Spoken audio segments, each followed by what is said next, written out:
Good morning विद्यार्थियों, मैं Suresh online YouTube class में आपका हार्दिक अभिनंदन करता हूं। विद्यार्थियों, आज हम पढ़ेंगे 10वीं कक्षा का पार्ट 3 देव। कवि देव ने इस पाठ में सवैया और कवित लिखे हैं, उसको हम सप्रसंग समझेंगे। उससे पहले हम कवि परिचय करते हैं। तो आइए पाठ की शुरुआत करते हैं। देव का जन्म इटावा यानी उत्तर प्रदेश में सन 1673 में हुआ था। उनका पूरा नाम देवदत्त द्विवेदी था, यानी कि पूरा नाम तो देवदत्त द्विवेदी था, लेकिन उनको सभी देव ही बोलते थे।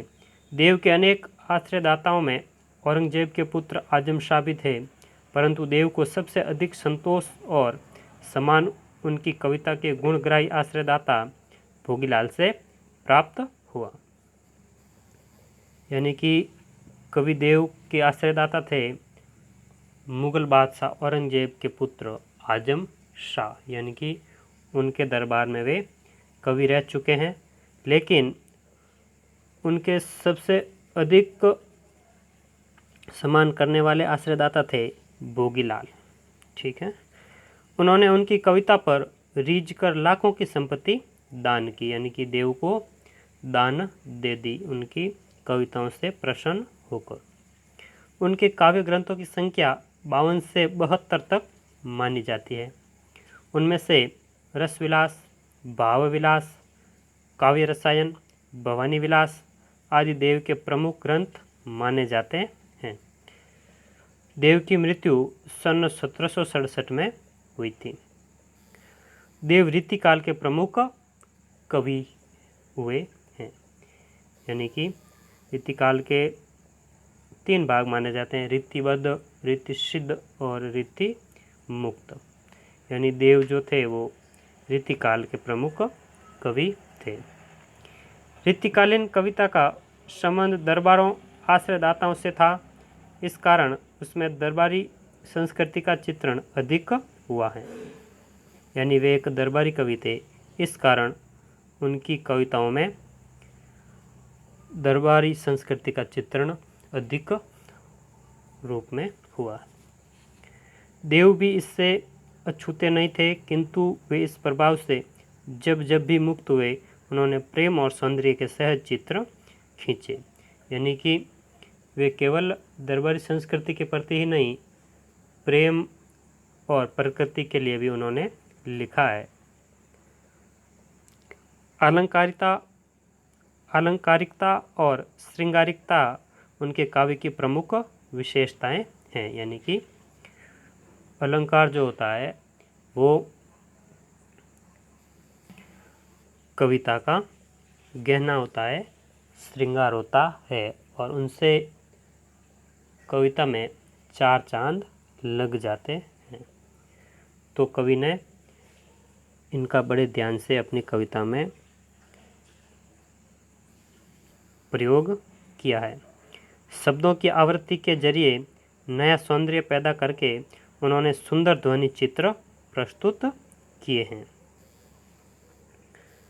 यहाँ संकलित कवित सवैयों में एक और जहाँ रूप सौंदर्य का अलंकारिक चित्रण देखने को मिलता है, वहीं दूसरी ओर प्रेम और प्रकृति के प्रति कवि के भावों की अंतरंग अभिव्यक्ति भी। यानी पहले सवैया में कवि ने श्री कृष्ण के बाल रूप का वर्णन किया है, यानी रूप सौंदर्य का वर्णन किया है। तो आगे कवित में उन्होंने प्रकृति चित्रण का भी बहुत ही सुंदर वर्णन किया है। पहले सवैया में कृष्ण के राजसी रूप सौंदर्य का वर्णन है, यानी कि राजा के समान उनका वर्णन, रूप सौंदर्य का वर्णन किया है, जिसमें उस युग का सामंती वैभव झलकता है। सामंती यानी कि राजा महाराजा के काल को सामंती काल कहा जाता है। दूसरे कवित में बसंत को बालक रूप में दिखाकर प्रकृति के साथ एक रागात्मक संबंध भी अभिव्यक्ति हुई है। तीसरे कवित में पूर्णिमा की रात में चांद तारों से भरे आकाश की आभा का वर्णन किया है। आभा यानी प्रकाश, चमक। चांदनी रात की क्रांति को दर्शाने के लिए देवदूत में फैन जैसी पारदर्शी बिंब काम में लेते हैं, जो उनकी काव्य कुशलता का परिचायक हैं। इस प्रकार इस पाठ में देव के एक सवैया और दो कवित्व दिए गए हैं। पहले सवैया में श्री कृष्ण के रूप सौंदर्य का वर्णन है, तो बाकी दो में प्रकृति का वर्णन किया गया है। तो आइए सर्वप्रथम पहले सवैया का भावार्थ समझते हैं।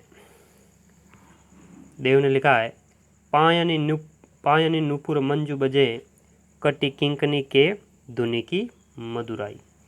पायनी यानी कि पैरों में, और नूपुर यानी कि पायल, मंजू यानी सुंदर, यानी कि श्री कृष्ण के बाल रूप का बहुत ही मनोहारी वर्णन करते हुए कवि कहते हैं कि उनके पैरों में पायल सुशोभित हो रही है। यानी पायनी नूपुर मंजू बजे, यानी कि उनके पैरों में पायल सुशोभित हो रही है।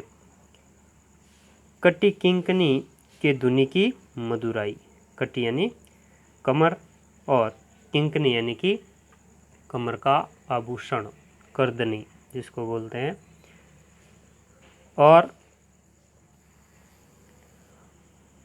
उनके कमर में करदनी है, वह भी बज रही है।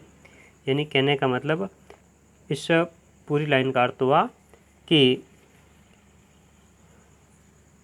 उनके श्री कृष्ण के पैरों में पायल सुशोभित हो रही है। पायल रुनझुन की मधुर आवाज़ पैदा कर रही है, और उनके कमर में करदनी है, वह भी बज रही है। फिर आगे लिखा है, सांवरे अंग लस्से पटपीत, ये उल से बनमाल सुहाई। सांवरे अंग यानी कि सांवले शरीर पर। लस्से का अर्थ होता है सुशोभित, और पटपीत यानी पीला, और पट यानी कि वस्त्र। ये यानी हृदय में, और उलसे यानी कि आनंदित होना, और बनवाल यानी कि वन की माला। तो कहने का मतलब है श्री कृष्ण के सांवले शरीर पर, उनके सांवले सलोने शरीर पर सुंदर पीला वस्त्र उनके रूप को और भी बढ़ा रहा है। यानी कि उनका रूप जो है सुंदर तो था ही, पीला वस्त्र होने से उनका रूप सौंदर्य और भी अधिक बढ़ गया है। ये उल से बनवाल सुहाई, और उनकी छाती पर वन फूलों की माला सुशोभित हो रही है। ये उल से यानी कि हृदय पर या छाती पर।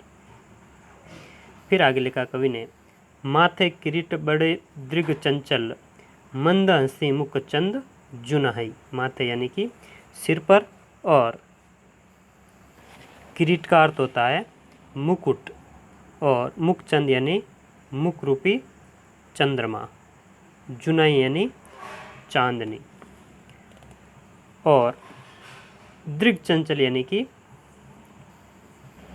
आंखें जो कैसी है, चंचल है। यानी कहने का मतलब है उनके सिर पर मुकुट है। माथे किरीट बड़े दृग चंचल, यानी कि उनके सिर पर मुकुट है, और उनकी आंखें बड़ी बड़ी और चंचल हैं। वह यानी वे कभी इधर उधर देखते हैं, तो कभी उधर। उनके मुख पर मंद मंद मुस्कान है। मंद हंसी मुखचंद चुनाई, यानी कहने का मतलब वे कभी इधर देखते हैं और कभी उधर, और उनके मुख पर मंद मंद मुस्कान है। मंद हंसी मुखचंद जुनाई। जुनाई का अर्थ होता है मुस्कान, सॉरी, जुनाई का अर्थ है चांदनी। कहने का मतलब कवि देव ने लिखा है कि बालकृष्ण के मुख को चंद्रमा जैसा मानते हुए कवि कहते हैं कि मुख रूपी चंद्रमा से छिटकी उज्जवल सुंदर चांदनी के समान बाल कृष्ण की मुस्कान भी अत्यंत मनमोहक है, यानी कि मन को मोहने वाली है। यानी उनके मुख को किस प्रकार चंद्रमा के समान बताया गया है। जे जग मंदिर दीपक सुंदर श्री ब्रज दुर्लभ देव सहाय। जग यानी कि संसार और ब्रज दुल्हा यानी श्री कृष्ण को कहा गया है। ब्रज के दुल्हे के समान वे लग रहे हैं, सुशोभित हो रहे हैं। यानी कहने का मतलब है इस संसार रूपी मंदिर में वे दीपक के समान हैं जो समस्त संसार को प्रकाशित कर रहे हैं। जे जग मंदिर दीपक सुंदर, यानी कि वे इस संसार रूपी मंदिर में वे दीपक के समान है जो संपूर्ण संसार को प्रकाशित कर रहे हैं। यहाँ पर कवि ने संसार को मंदिर और श्री कृष्ण को दीपक कहा है। आगे कहा है स्त्री ब्रज दुल्ह देव सहाय। यानी कवि कह रहे हैं कि वे तो संपूर्ण ब्रज के दुल्हा हैं, यानी कि संपूर्ण ब्रज के क्या हैं, दुल्हा है, और उनकी यानी कि खुद देव की सहायता करने वाले और हितैषी हैं। कौन? श्री कृष्ण। यानी वे तो संपूर्ण ब्रज के दुल्हे की तरह हैं और श्री कृष्ण देव की सहायता करने वाले हैं और हितैषी भी हैं। तो विद्यार्थियों, इस प्रकार कवि देव ने इस सवय में श्री कृष्ण का बहुत ही मनोहारी रूप सौंदर्य का वर्णन किया है। आगे के कविता का हम अगले वीडियो में भावार्थ समझेंगे। तब तक के लिए नमस्कार। बोले बाके बिहारी लाल की जय। Thank you once again.